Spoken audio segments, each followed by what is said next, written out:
começando pelo acordo de não persecução penal. O acordo de não persecução penal já tinha uma previsão, né, nas resoluções número 181 e 183 do Conselho Nacional do Ministério Público. O Ministério Público, digamos assim, tomou a frente de não legislar, né, mas dispor sobre o acordo de não persecução penal, com base em algumas diretrizes, digamos, um panorama teórico que eles trazem, inclusive na exposição de motivos, né, da resolução 181 específico, que são os seguintes: a estrutura acusatória do processo penal. Esse é o primeiro deles. Eu preciso chamar a atenção para as características dessa estrutura acusatória do processo penal. Vocês já devem ter tido contato com uma comparação entre a estrutura inquisitória e acusatória do processo penal. Mas eu vou listar aqui as principais características do que seria essa tão falada estrutura acusatória, né, que está, inclusive, na lei do pacote de crime, né, expressamente, na questão do juiz de garantias. Então, a Ademar vai aprofundar o tema. Mas as principais características são o direito a um juiz ordinário, pré-ordenado por lei, independente e imparcial, né? O direito à publicidade, a presunção de inocência, o conhecimento pleno da acusação, com a ciência de meios e fontes de prova existentes, a tutela contra a autoincriminação compulsória, o direito à paridade de armas no processo penal, o direito à audiência, o direito à prova e à inquirição de testemunhas e a conhecer as razões do tribunal e ao processo em prazo razoável. Mas, especialmente, o que é, digamos assim, essencial no processo penal de estrutura acusatória é a diferenciação entre o papel de quem acusa e de quem julga, né? Isso é que a lei anticrime vem com uma força grande em vários dispositivos e precisa ser pensado. Então, o que é que o Ministério Público raciocinou? Bem, se nós somos o titular da ação penal, né, nós podemos aplicar e implementar um modelo consensual, ou seja, uma eleição inteligente de prioridades. E essa é uma questão que eu preciso frisar, de política criminal. Roxin já nos dizia que a dogmática penal não pode estar dissociada da política criminal. Portanto, é como se o Ministério Público estivesse dizendo o seguinte: olha, existe o princípio da legalidade, existem os tipos penais previstos em lei, né, mas em nome de uma política criminal, eu posso sim prever em resolução que eu mitigue essa persecução penal, que eu mitigue essa obrigatoriedade de ingressar com a ação penal contra o acusado, certo? Então, isso traria como consequência, priorizaria, né, uma economia de tempo e de recursos públicos, especialmente com base nos princípios constitucionais da eficiência, da proporcionalidade, da celeridade e do acusatório, como eu falei anteriormente. E por que a proporcionalidade é tão importante aqui? Porque se a gente for para as teorias simplesmente da pena como uma retribuição, a gente teria que voltar ao princípio da legalidade o tempo todo. A gente precisa pensar na pena como uma prevenção geral e especial. Então, o Ministério Público ele raciocina o seguinte: se eu consigo não perseguir os acusados por diversos crimes de menor importância, né, eu consigo priorizar aquelas acusações que trazem maiores danos sociais. Então, de alguma forma, o Ministério Público estaria aí mitigando a seletividade do direito penal. O direito penal é seletivo, todos nós sabemos disso. Então, ele estaria dizendo: olha, direito penal, você está selecionando esses agentes o tempo inteiro, mas eu estou dizendo que é desproporcional investir tanto dinheiro público nessas persecuções.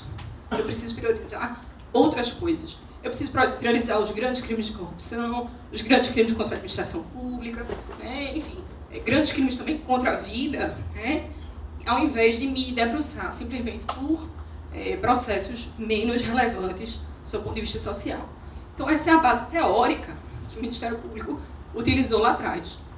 Houve uma grande discussão sobre a inconstitucionalidade dessas resoluções, tá? Inclusive, na exposição de motivos, o Ministério Público disse o seguinte: não há qualquer expectativa de criação de lei nesse sentido.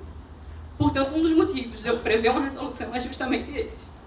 E aí, para nossa surpresa, né, a Ademar deve também ingressar um pouco mais nisso, o pacote anticrime, na verdade, terminou saindo pela culatra né, um tiro que saiu pela culatra em relação ao ministro Sérgio Moro, né, porque trouxe realmente diferenciações que nem o Ministério Público esperava que fosse acontecer, de forma tão rápida. Né? Então, logo depois das resoluções, já vem a lei. Eu não vou me debruçar detalhadamente sobre essa inconstitucionalidade por conta disso. Mas o fato é que a gente mitiga, de alguma forma, através do acordo de não persecução penal, o princípio da obrigatoriedade da ação penal e a gente traz o princípio da discricionariedade regrada. Por quê? O Ministério Público ele não pode simplesmente escolher se ele vai ou não oferecer o acordo. Ele tem que analisar as condições legais, né? Se elas estiverem presentes, nós vamos avançar um pouco mais nisso, mas ele deve aplicá-lo. Né?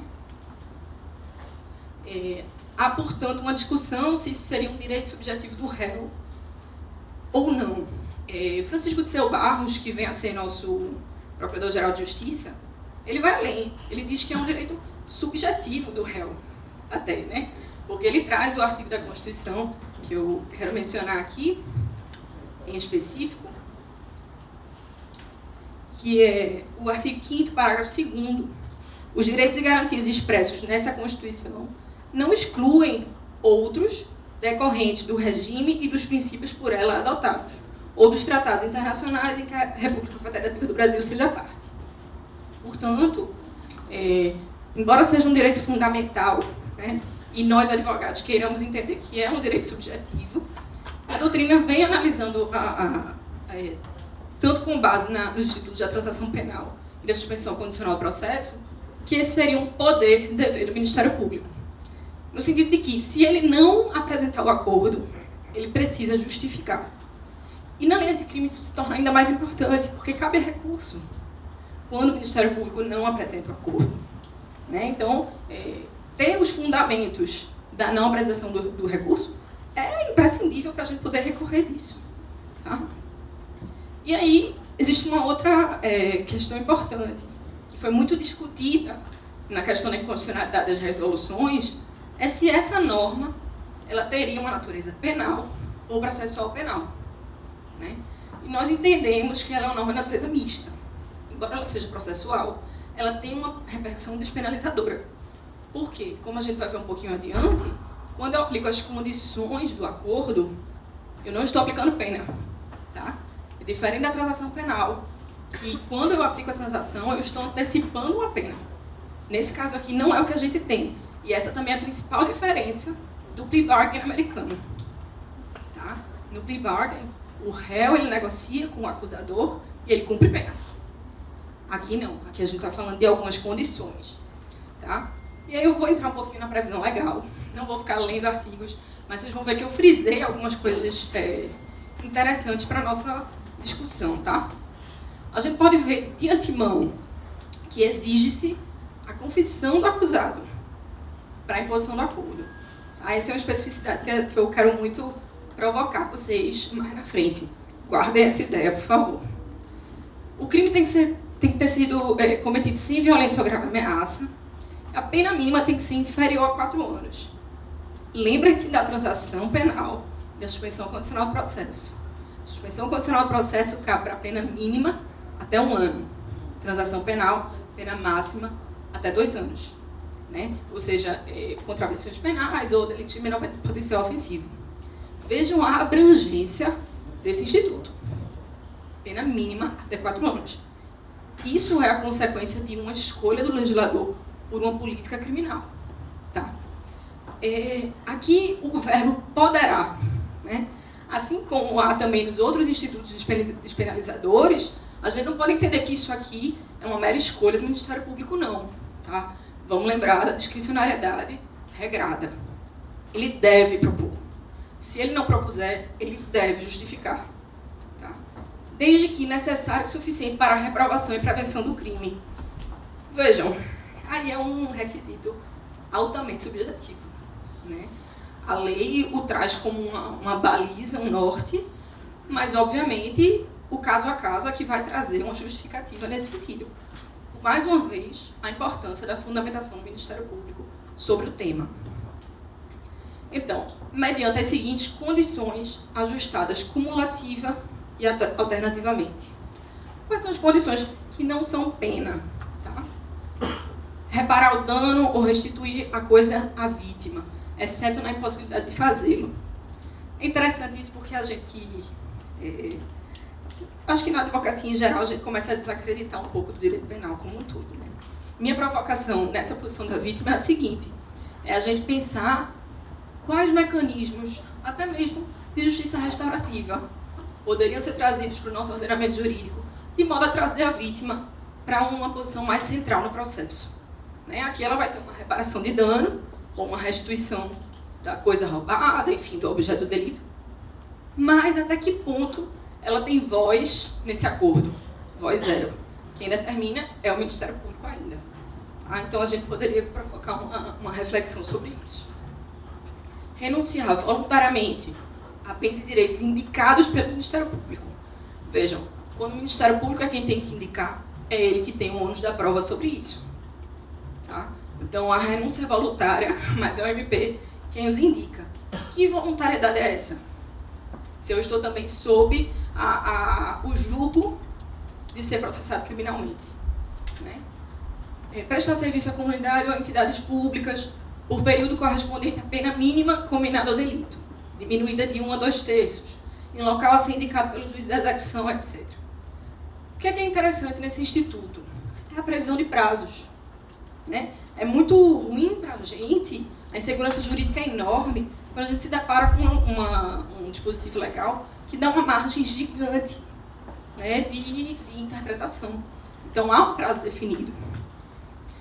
Pagar a prestação pecuniária a ser estipulada nos termos do artigo 45 do Código Penal, a entidade pública ou de interesse social a ser indicada pelo juiz da execução, que tenha preferencialmente como função proteger bens jurídicos iguais ou semelhantes aos aparentemente lesados pelo delito.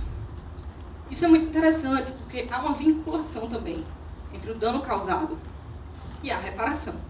Né? É uma instituição que trate daquela matéria. E cumprir por prazo determinado outra condição indicada pelo MP, desde que proporcional e compatível com a infração. Então, também se exige que o prazo seja determinado e pré-estabelecido. Mas é o parágrafo 1º que traz, digamos assim, não é inovação, tá? Isso aqui já se prevê em outros institutos despenalizadores também, mas traz a melhor reflexão para a gente sobre esse instituto, na minha opinião, nesse momento, que serão consideradas as causas de aumento e diminuição aplicáveis ao caso concreto, para a aferição da pena mínima combinada ao delito. Por que eu quero provocar sobre esse assunto? Tá? Se alguém puder pensar aqui num tipo penal que talvez mais encarcere no Brasil, né? E que tem pena mínima, na verdade, de 5 anos. Mas se tiver a modalidade privilegiada, a gente consegue aplicar o acordo de não persecução penal até para o tráfico de drogas. Né? Então, assim, não tem violência, não tem grave ameaça. Se eu aplico menos 1/6 da pena, eu consigo atingir até aqueles potencialmente acusados por tráfico de drogas. Outros crimes, furto qualificado, contrabando, descaminho, estelionato nas hipóteses que permanecem de iniciativa pública, que a lei anticrime também mudou isso, uso de documento falso, enfim, crimes de fato que qualquer dessas providências, isolada ou cumulativamente, supririam, né, uma punição legal, um interesse, digamos, social no assunto. Então, a maior amplitude em relação à transação e à suspensão condicional do processo.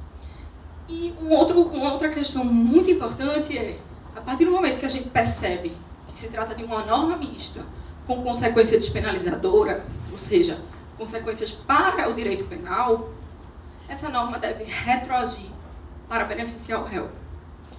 Essa seria a pergunta seguinte. Bom, eu estou no meio do processo, né? Já houve denúncia, está na iminência de haver instrução, cabe o acordo ou não cabe o acordo? Nós entendemos que deve caber o acordo, sim. Tá? E esse é o entendimento também para a suspensão condicional do processo e transação penal. Né? Atualmente, se houver uma sentença condenatória a uma pena de até 1 ano, ou seja, a denúncia for julgada parcialmente procedente para condenar por uma pena até 1 ano, cabe suspensão condicional do processo. Nós entendemos que o mesmo deve ser aplicado aqui no caso concreto. Inclusive porque... Já saiu uma resolução do Rio de Janeiro, Sensacional, não estava nem sabendo disso. Sensacional, obrigada pela informação. Mas, além disso, outra dica da própria lei anticrime faz com que a gente ache que cabe também, tá? Que é a seguinte: o artigo 3º-B, inciso 17 do Código de Processo Penal, estabelece como competência especial do juiz de garantias decidir sobre a homologação de acordo de não persecução penal ou de colaboração premiada quando formalizados durante a investigação. Isso já nos deixa evidente que eles podem ser formalizados em outro momento. Não apenas durante a investigação, né, mas também já na fase processual. Tá? Essa é a interpretação que a gente defende. E aí vem para mim o ponto mais importante, não vamos dizer assim mais importante, mas que os advogados ficam mais angustiados, digamos assim, sobre o acordo de não persecução penal. É a exigência de confissão. Tá? Essa reflexão, para além de já ser uma inquietação nossa, está num artigozinho do Conjur super interessante, de Carolina Soares Castelhano Lucena de Castro, que é defensora pública, né? E a gente acha sensacional trazer também a visão da defensora sobre o tema. Tá? Ela defende o seguinte: quando o acordo de não persecução penal ele é oferecido antes da denúncia, porque a lógica da previsão legal é essa, no final das contas, não há ainda hipótese acusatória. E o processo penal atual, ele não tem o objetivo simplesmente de confirmar ou não a existência do fato, e sim de confirmar ou não a hipótese acusatória. Então eu exijo que o cidadão confesse um crime que ele ainda não sabe qual é. Que ele confesse ter agido de uma forma que o Ministério Público ainda não descreveu, né? Para poder ter acesso ao benefício do acordo. Tudo bem, o acordo é mais amplo, tem outros benefícios, a pena, né, tem uma dilação de pena muito maior. O legislador assim quis, mas nós iremos questionar. Então a gente precisa entender que essa confissão, se ela é extrajudicial, se ela ainda não foi feita no âmbito do interrogatório do réu, seguindo todo o trâmite processual, né, ela deve ser considerada um mero pressuposto de existência e requisito de validade do acordo. Certo? Portanto, ela não pode ser usada para outra finalidade que não o acordo. Certo? E aí, o artigo, né, a defensora propõe que haveria nesse ponto uma inconstitucionalidade material do dispositivo, por violação aos princípios da não autoincriminação, do contraditório, da ampla defesa e do próprio sistema acusatório, que pressupõe a disposição de uma hipótese acusatória formalizada pelo Ministério Público, né, para que o processo possa caminhar e o réu seja interrogado por último, com todos os seus direitos garantidos, né, optando por confessar ou não depois que já conhece as provas contra si estabelecidas, contra si apresentadas.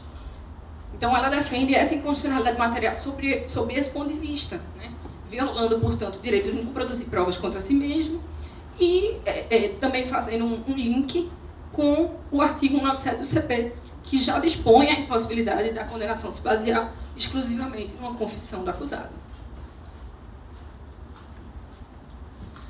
E aí vem uma outra questão.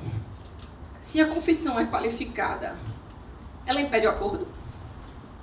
Não sei se todos lembram o que seria a confissão qualificada, mas é aquela em que o réu admite o fato, mas apresenta um excludente, apresenta um exculpante, uma justificativa para ter cometido o fato daquela forma. E aí, caberia? Não caberia? O caput do artigo não faz qualquer ressalva, tá? O caput fala em confissão formal e circunstancial. Ponto. Portanto, nós devemos entender e, como advogados, devemos batalhar para que a confissão qualificada autorize sim o acordo, né? Até porque, como vimos, ela é extrajudicial. Ela está sendo feita antes mesmo da hipótese acusatória estar posta, quando oferecida antes da denúncia. Por outro lado, acaso o acordo seja rescindido, o que ocorre com essa confissão? Pode o Ministério Público dizer: O cidadão confessou lá atrás, mas agora ele descumpriu as condições do acordo. Então, uso essa confissão no meio do processo que eu vou iniciar, uso essa confissão como uma notícia-crime para começar um inquérito ou continuar as investigações. Isso seria possível? Sob nenhuma hipótese. Mais uma vez, essa confissão é uma mera condição para a ocorrência do acordo. Ela deve ser absolutamente esquecida, desentranhada, nunca mais pode ser utilizada em processo algum. Certo? E mais, lembremos que se o juiz teve contato com essa confissão, ele não deve ser o juiz que vai julgar o caso futuramente. Pela estrutura acusatória que a lei anticrime está formalizando no processo penal brasileiro, é muito importante a gente lembrar que está previsto que o juiz de garantias tem competência para firmar o acordo, homologar, aliás, o acordo não persecução penal. Justo por isso. Porque ele não vai ser o juiz que vai julgar. Então precisamos atentar para isso. O que ocorre com essa confissão? Ela não pode ser utilizada e, na nossa visão, o juiz que teve contato com ela não pode julgar o processo. Ademar vai aprofundar isso também, porque ele vai falar sobre a dinâmica da nulidade das provas na palestra dele. Eu não vou, então, aprofundar o tema, mas eu quero provocá-los. E mais, se a confissão implicar co-réus, quais seriam as competências processuais, as consequências processuais disso? Aqui o acordo de não persecução não está falando em delação, não está falando em colaboração premiada, não está falando na importância de entregar uma rede criminosa, nem nada disso. Mas vamos supor que o cidadão tenha cometido o crime e ele confessa que teve a participação no co-réu. Isso poderia ser utilizado para qualquer finalidade? Também entendemos que não, sob nenhuma hipótese. Né? É uma condição de validade daquele acordo específico, ponto.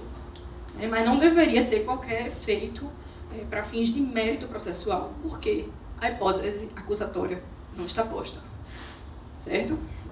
Então, essas são provocações sobre a necessidade do cidadão confessar para ter acesso ao acordo. E aí a gente falou um pouco da posição da vítima. A vítima vai ter o dano reparado, ela não tem como falar nesse processo, né, nesse contexto do acordo. Mas é possível que, uma vez que o Ministério Público tenha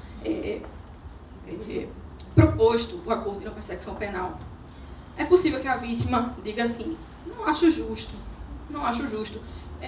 escoou o prazo do Ministério Público e aí eu posso intentar ação penal privada subsidiária da pública? Não, de forma alguma, porque não há inércia do Ministério Público, propriamente dita. O Ministério Público está, sim, enfrentando a questão, mas está enfrentando, agora com base em possibilidade legal, em previsão legal, né, através de uma medida despenalizadora. Então, assim, não se pode considerar que a vítima poderia ter essa prerrogativa, né? E aí, vem uma outra coisa bastante interessante. É possível aproveitar a audiência de custódia para apresentar um acordo de não persecução penal? Porque vejam que interessante, a gente viu aqui, um caso de tráfico privilegiado, poderia caber o acordo de não persecução penal. Esse cidadão é preso em flagrante, levado para a audiência de custódia. Isso poderia ser discutido? Quando a gente vai analisar um pouco o que se debateu sobre as resoluções do Ministério Público, né, o Ministério Público entendia que sim, que poderia haver audiência de custódia e aproveitar aquele ato para, posteriormente, né, ter os primeiros contatos com o acusado e apresentar o acordo. Inclusive, seria, digamos assim, para fins de celeridade, né, o processo penal seria excelente. Não fosse a resolução do CNJ, que dispõe sobre a audiência de custódia, né, e que diz expressamente que a gente não pode questionar o réu sobre nenhum fato ou mérito do processo. Né? Existe esse óbice, digamos assim. No entanto, quando a gente vai para a lei anticrime, que está prevendo a audiência de custódia agora em lei, não há qualquer óbice explícito nesse sentido. Né? Então, a gente vai ter que entender a aplicação prática do Instituto para compreender se na prática a gente vai poder, na mesma ocasião, enfrentar os problemas da prisão, né, da cautelar, e, posteriormente, já enfrentar a questão do acordo, ou se isso não vai ser viável. A ressalva que se faz, o que a gente precisa pensar é o seguinte, que pelo menos essa audiência de custódia não seja feita pelos atores plantonistas do caso. É complicado que um promotor plantonista ou um juiz plantonista deliberem sobre o assunto. O ideal seria que a gente pudesse associar, né, os dois institutos numa audiência encabeçada pelo promotor e pelo juiz naturais da causa. Né? É uma outra ponderação que há de se fazer sobre o assunto também. E aí a lei prossegue, né, com o parágrafo 2º, dizendo quando o acordo deve ser vedado. Tá? Vedado quando o investigado for reincidente, ou se houver elementos probatórios que indiquem conduta criminal habitual, reiterada ou profissional, exceto se insignificantes as infrações penais pretéritas. E aí vem digamos assim, vagueza da lei, que a gente precisa criticar também. Elementos probatórios que indiquem conduta criminal habitual, reiterada ou profissional. No Brasil, por exemplo, qualquer preso em flagrante pelo crime de tráfico poderia ter esse argumento aplicado. Poderia ter. Né? E várias decisões, por exemplo, de prisão preventiva, trazem isso. O local onde o cidadão reside é uma boca de fumo, foi apreendida a droga num local assim assado, que a polícia sabe que é local de tráfico de drogas, e argumentos dessa natureza. Então é muito difícil a gente lidar com essa conjectura, né, da lei. Assim como, exceto se insignificantes as ações penais pretéritas. O que são insignificantes? A gente não está falando de crime de menor potencial ofensivo, a gente não está falando de determinadas penas, simplesmente insignificantes. Quem vai julgar isso? O Ministério Público, na hora de oferecer ou não o acordo. Ter sido agente beneficiado nos 5 anos anteriores, em acordo, transação penal, suspensão condicional do processo, e nos crimes praticados no âmbito de violência doméstica ou familiar, ou contra a mulher, por razões da condição do sexo feminino em favor do agressor. É interessante lembrar, se a Lei Maria da Penha afasta a 9099, né, que seria aplicável para crimes, digamos assim, mais leves, não faz o menor sentido o acordo ser aplicável à Lei Maria da Penha. Então, essa é uma escolha de política criminal, assim como foi para afastar a 9099 da incidência das hipóteses, né, de crimes contra a mulher, no âmbito de violência doméstica ou familiar. Então, está expresso que o acordo não pode ser aplicado nessas hipóteses. Mas é interessante a gente pensar o que o MP propunha lá atrás nas resoluções e o que o ministro Alexandre de Moraes também propunha como vedações. Por quê? Porque várias dessas vedações não vieram para a lei. Então, nos dão também uma luz de reflexão sobre o cabimento do acordo. O MP propunha, né, tinha nas resoluções, que o dano econômico fosse inferior a 20 salários mínimos para caber o acordo. Isso saiu. Tá? Que o agente tivesse sido beneficiado por pena restritiva de direitos ou de multa. Isso saiu. Risco de prescrição. O MP previa risco de prescrição para não apresentar o acordo. Também saiu. Crimes hediondos. Está fora. Então, cabe acordo em todas essas possibilidades, porque a lei não trouxe expressamente que estaria vedado. O ministro Alexandre de Moraes tem um rol ainda mais extenso de vedações que também não foram incorporadas à lei. Tá? Crimes hediondos, lavagem de dinheiro, praticados por funcionário público contra a administração pública, crime praticado por militar que afetasse a hierarquia e a disciplina das Forças Armadas ou polícias militares, autor que tivesse condenação por sentença definitiva a uma pena privativa de liberdade. Não importava há quanto tempo, se em alguma vez na vida ele tivesse sido condenado, já não caberia o acordo. Tudo isso caiu. Nada disso foi trazido pela lei. Então é fundamental que a gente tenha isso em mente para começar a raciocinar os casos concretos que a gente cuida, inclusive, em que o acordo seria cabível. Tá? Em relação ao procedimento, a formalização por escrito, o investigado precisa estar acompanhado de seu defensor. Isso é fundamental, imprescindível, né, para evitar abusos. audiência para fins de averiguação pelo juiz da voluntariedade e da legalidade do acordo. Isso é imprescindível também. Se o juiz considerar inadequadas, insuficientes ou abusivas as condições dispostas no acordo de não persecução penal, devolverá os autos ao MP para que seja reformulada a proposta de acordo com concordância do investigado do seu defensor. Esse artigo nos parece um deslize sobre a estrutura acusatória do processo penal. Por quê? Porque o juiz, na estrutura acusatória do processo penal, ele está garantindo a produção da prova pelas partes e está ali como garantidor para evitar abusos, certo? Então, se ele considerar abusivas as condições, tudo bem que ele não homologue o acordo e mande o Ministério Público reformular. Mas, sob o ponto de vista da estrutura acusatória do processo penal, poderia o juiz julgar inadequadas ou insuficientes as condições?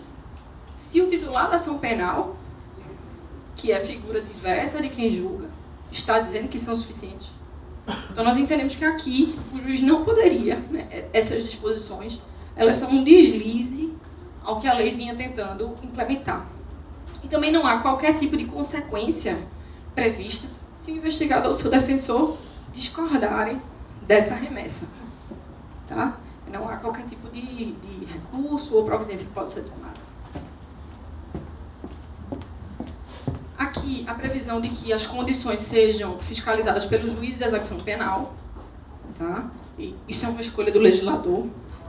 Embora a gente esteja o tempo todo dizendo que isso não é uma pena, de fato, para fins de organização judiciária, é mais fácil que o juiz de execução penal acompanhe o cumprimento. O juiz poderá recusar a homologação proposta que não atendeu aos requisitos legais ou quando não for realizada a adequação a que se refere o parágrafo 5º, ou seja, a adequação que o próprio juiz tem a prerrogativa legal de propor, né, se considerar inadequadas, insuficientes ou abusivas as cláusulas. Recusada a homologação, o juiz devolverá os autos ao MP para análise da necessidade de complementação das investigações ou oferecimento da denúncia. Portanto, a consequência do não cumprimento do acordo ou a consequência de não se chegar, digamos assim, a um denominador sobre as cláusulas do acordo é o oferecimento da denúncia. Né? E não a aplicação de uma pena automática, nem nada disso. É simplesmente o prosseguimento do curso natural do processo. A vítima será intimada da homologação do acordo de não persecução penal e do seu descumprimento. Mas essa intimação também não tem repercussão prática. A vítima não pode recorrer, nem pode se envolver em relação ao acordo, diferentemente do que ocorre nas hipóteses de arquivamento do inquérito, né, que a DEMAR vai tratar mais na frente.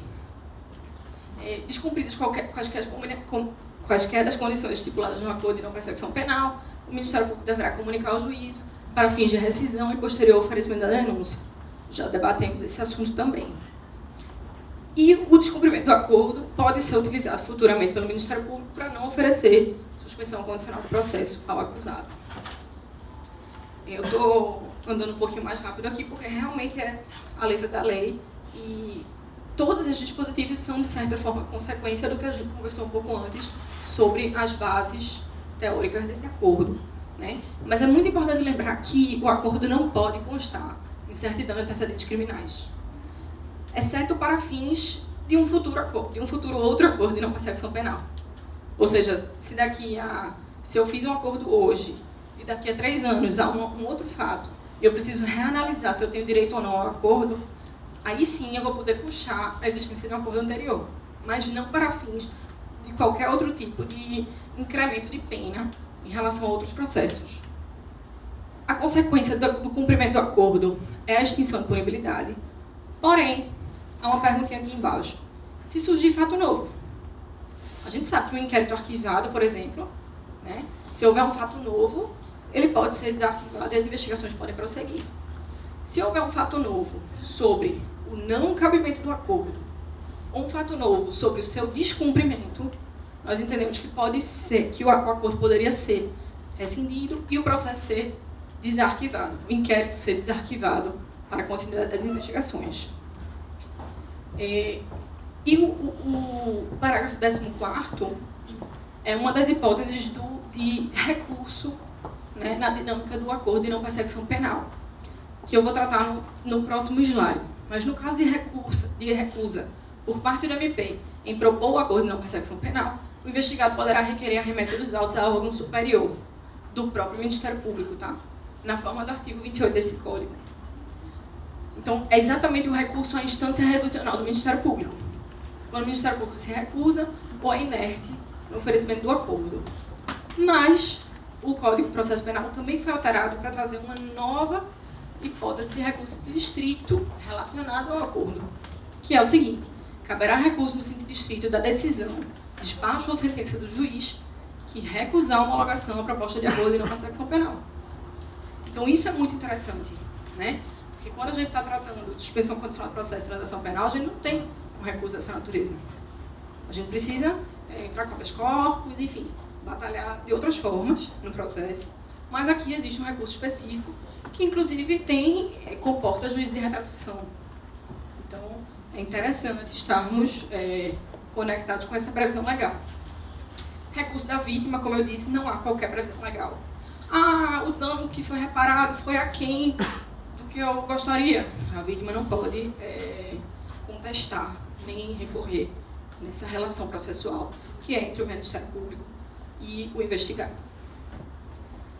Eu vou pedir licença para trocar aqui um pouco minha dinâmica de material, porque a gente vai entrar numa outra fase da aula. Se vocês quiserem fazer algum tipo de aula, da palestra, se vocês quiserem fazer algum tipo de pergunta ou intervenção, fiquem à vontade. Estou à disposição no que eu puder colaborar.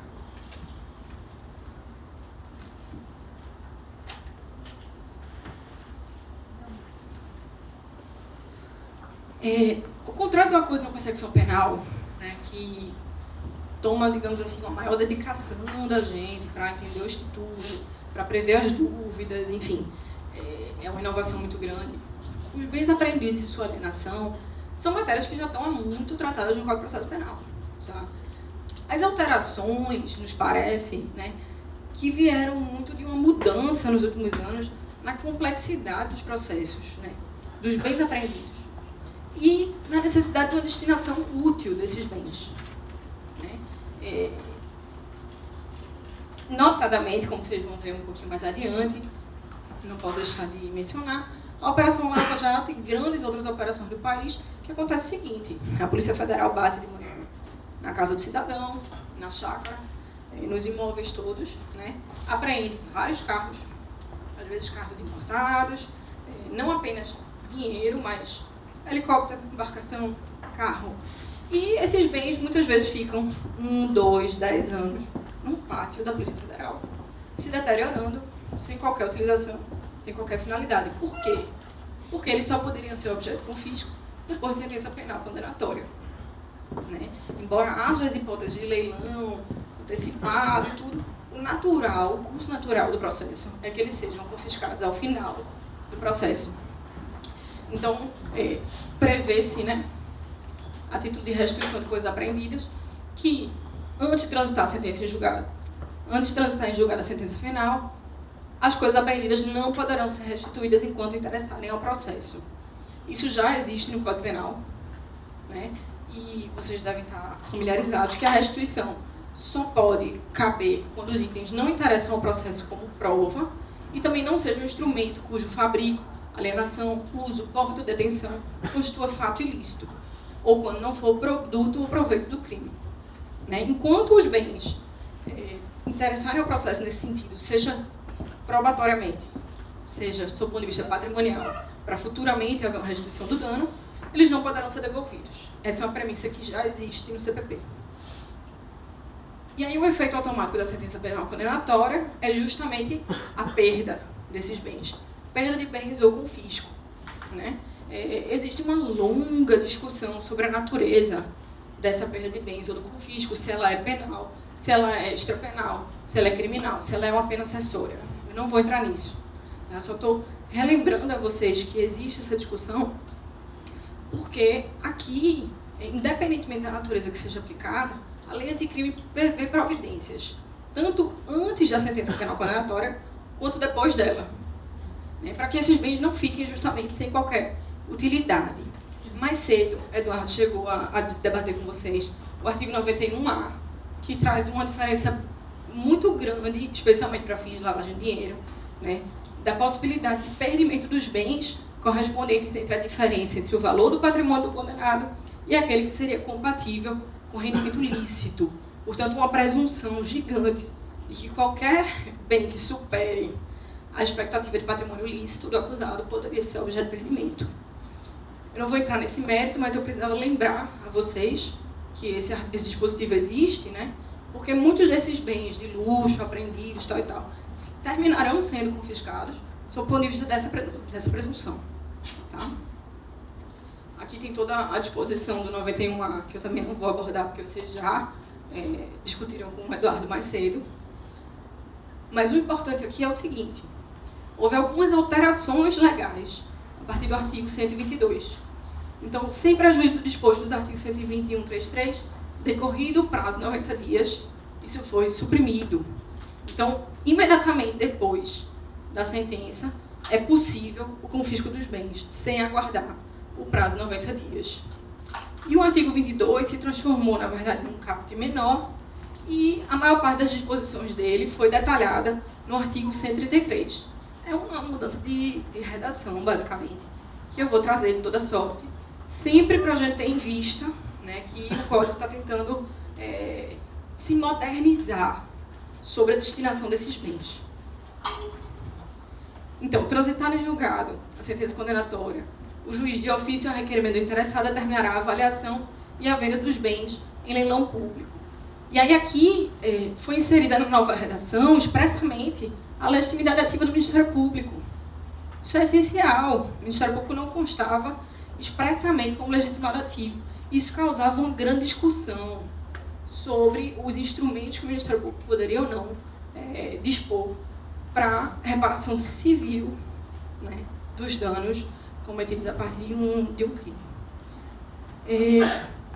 Então, determinar a avaliação e a venda dos bens em leilão público cujo perdimento tenha sido decretado, é necessário que a sentença condenatória, embora haja uma consequência natural, embora seja um efeito automático da condenação, perdimento dos bens, é necessário que a sentença condenatória discorra sobre quais bens estão sendo perdidos. Né? Então, é importante que haja, de fato, um decreto de perdimento. E aí há uma mudança também de que o valor apurado deverá ser recolhido ao Fundo Penitenciário Nacional, exceto se houver previsão diversa em lei especial. Isso também é uma inovação legal, né, para reforçar, digamos assim, as origens, a captação de recursos para o Fundo Penitenciário Nacional. E aí vem justamente o que eu vinha colocando para vocês, uma demanda que surge a partir de grandes operações, como a Lava Jato e seus desdobramentos. É trazer uma utilidade pública para um bem anteriormente privado que se presume objeto de crime. Ou se presume, ou se indica expressamente, né? Mas conforme o 91A, seria de fato uma presunção. Então, obras de arte ou bens de relevante valor cultural ou artístico poderão ser destinados a museus públicos. É nada mais natural, não havia nenhuma previsão legal nesse sentido, é uma inovação nesse ponto, nessa possibilidade. Aqui é mais interessante ainda, porque a gente não está mais falando da sentença penal condenatória, a gente está falando da utilização de um bem que está sequestrado, apreendido ou sujeito à medida cautelar assecuratória. Ou seja, ele ainda não está com um perdimento decretado, mas desde antes desse perdimento, ele pode ser utilizado pelos órgãos de segurança pública, né, do sistema prisional, do sistema socioeducativo, da Força Nacional de Segurança, do Instituto Geral de Perícia, para o desempenho de suas atividades. Há uns 3 ou 4 semanas, eu não me recordo, antes do Carnaval, o Fantástico dedicou, acho que 20 minutos do programa a mostrar no Paraná e no Rio Grande do Sul, salvo engano, que as polícias de lá estavam utilizando Camaros, Porsches, carros assim, apreendidos relacionados a traficantes, né, justamente para promover, digamos assim, palestras, eventos educativos e também transitar pela cidade, chamando a atenção, né, para a importância do trabalho dos policiais, etc. Então, independentemente da gente discutir se a polícia precisa ou não de um veículo dessa natureza, né, isso seria uma outra discussão. Agora há também uma previsão legal para que isso seja feito. Tá? E aí, aqui o parágrafo 1º, ele só vincula que o órgão que tiver realmente participado da ação de repressão ou de investigação tem prioridade na utilização do bem se houver interesse público. Antes mesmo dessa previsão legal, a gente já via, por exemplo, acordos de delação que negociavam o perdimento de bens dos acusados ou entrega de bens, né, que eram do interesse do Estado. Então o Estado dizia, o SAMU precisa de um helicóptero. Então, isso aqui vai entrar na negociação de um acordo de delação com o acusado X, porque esse helicóptero vai atender o interesse público, enfim, vai ser incluído nas cláusulas desse acordo de colaboração. Só um exemplo para vocês verem que isso já vinha sendo pensado, né, pelo Ministério Público. E aqui, de fato, ele está sendo ainda mais específico sobre veículo, embarcação ou aeronave, né, dizendo que, inclusive, o investigado ele está responsável pelo pagamento das multas, dos encargos e tributos anteriores à disponibilização do bem. Né? Então, está sendo ainda mais específico na utilização pública desses bens. E aí, o parágrafo 4º fala justamente sobre o trânsito em julgado da sentença penal condenatória, com o perdimento desses bens e a utilização definitiva pelo órgão público que estava custodiando esse bem até então.